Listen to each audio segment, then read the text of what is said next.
नमस्कार। आप सभी भाई बहनों का मेरे चैनल पर स्वागत है। यदि आप योग साधक हैं, योग में रुचि रखते हैं, योग सूत्र में श्रद्धा रखते हैं, या आप योगा सब्जेक्ट में यूजीसी नेट की तैयारी कर रहे हैं या एमए कर रहे हैं, ये वीडियो आपके लिए ही है। हम चर्चा कर रहे हैं योग सूत्र की समाधिपाद के बारे में। समाधिपाद में हमने पिछले वीडियो में चर्चा किया था 9 अंतराय के बारे में। अंतराय जिसको चित्त विक्षेप भी बोलते हैं। व्याधि, ध्यान, संशय, प्रमाद, आलस्य, अविरति, भ्रांति दर्शन, अलब्ध भूमिकत्व, अनवस्थितित्व, ये 9 अंतराय या विघ्न जो कि योग साधना के रास्ते में आते हैं। ये अंतराय के साथ साथ विक्षेप सहभूप भी आते हैं। वो कितने होते हैं? 5 प्रकार के होते हैं। सूत्र संख्या 31, इसमें चित्त विक्षेप के साथ जो विक्षेप सहभूप आते हैं उसके बारे में लिखा गया है। चलिए जानते हैं क्या लिखा गया है।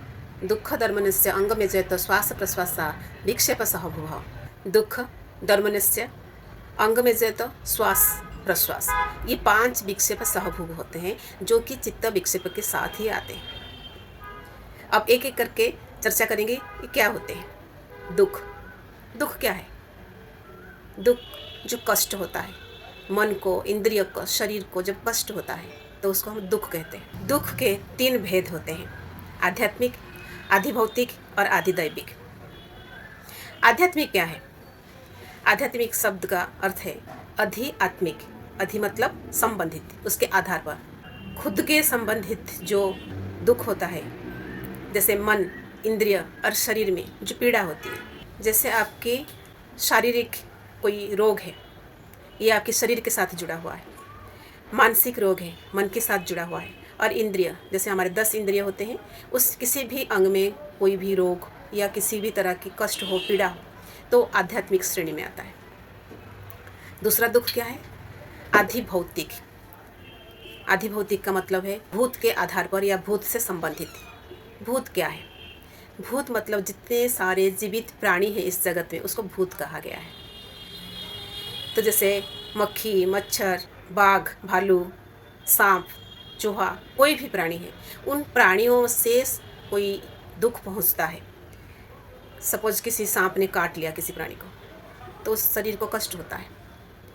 या मच्छर ने काट लिया, उसकी वजह से वो बीमार पड़ गया, तो वो जो दुख होता है वो आधि भौतिक दुख में आते हैं। ये कष्ट जो हुआ वो बाहर के किसी प्राणी से हुआ है, तो ये आधि भौतिक दुख है। जब अपने शरीर से उत्पन्न होता है, जब आपकी अपने शरीर या मन से या इंद्रिय से कोई दुख उत्पन्न होता है, तो ये आध्यात्मिक दुख में होता है। बाहर प्राणियों से कोई दुख पहुंचता है, वो आधि भौतिक दुख होता है। अब आते हैं तीसरा दुख, आधि दैविक दुख, जो देवताओं से मिलता है। देवताओं से कैसे दुख मिलते हैं?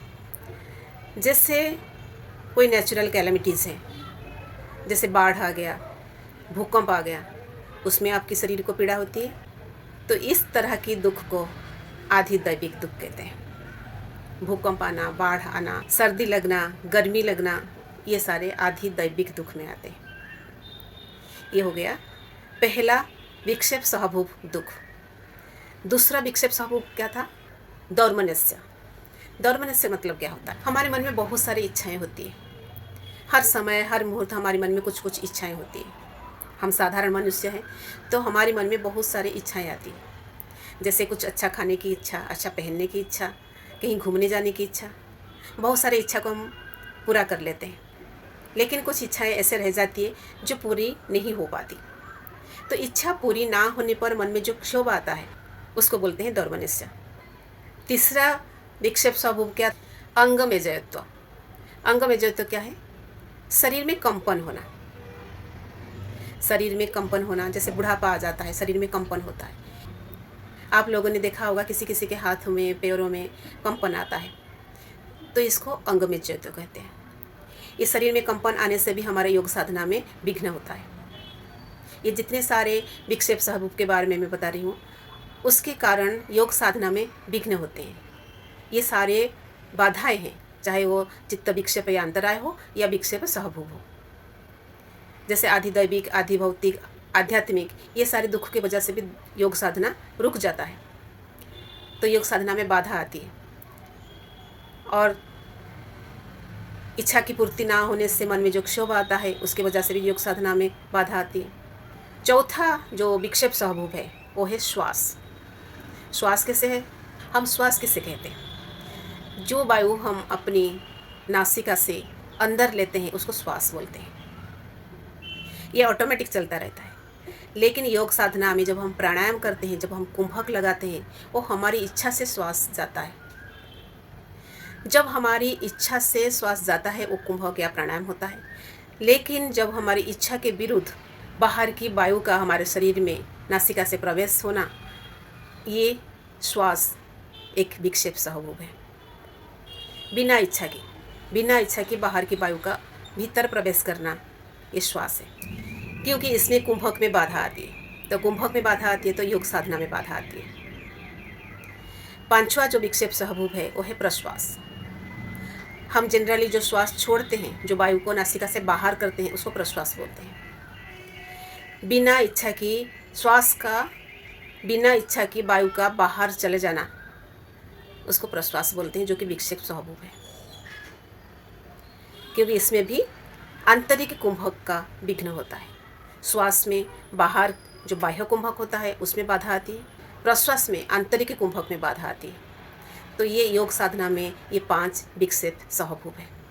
तो योग साधना में सिद्धि मिलने के लिए पहले इस बाधाओं को दूर करना पड़ेगा, क्योंकि ये बाधाएं रहेगी तो हम योग साधना नहीं कर सकते। बाधाएं क्या क्या? 9 अंतराय और 5 विक्षेप सहभूभ। अगली वीडियो में आप देखेंगे इसको बाधाओं को दूर करने का उपाय क्या क्या है। महर्षि पतंजलि ने इन बाधाओं को दूर करने के लिए क्या क्या उपाय बताया है। क्योंकि बाधाएं जब तक दूर नहीं होती तब तक हम योग साधना में आगे नहीं बढ़ सकते, हमको सिद्धि नहीं मिल सकती। तो बाधाओं को दूर करने के लिए हमको क्या क्या करना चाहिए, अगली वीडियो में ये देखेंगे। वीडियो अच्छी लगी तो लाइक करें, शेयर करें। चैनल में नए हैं तो सब्सक्राइब करें, बेल आइकन जरूर दबाएं। नमस्कार।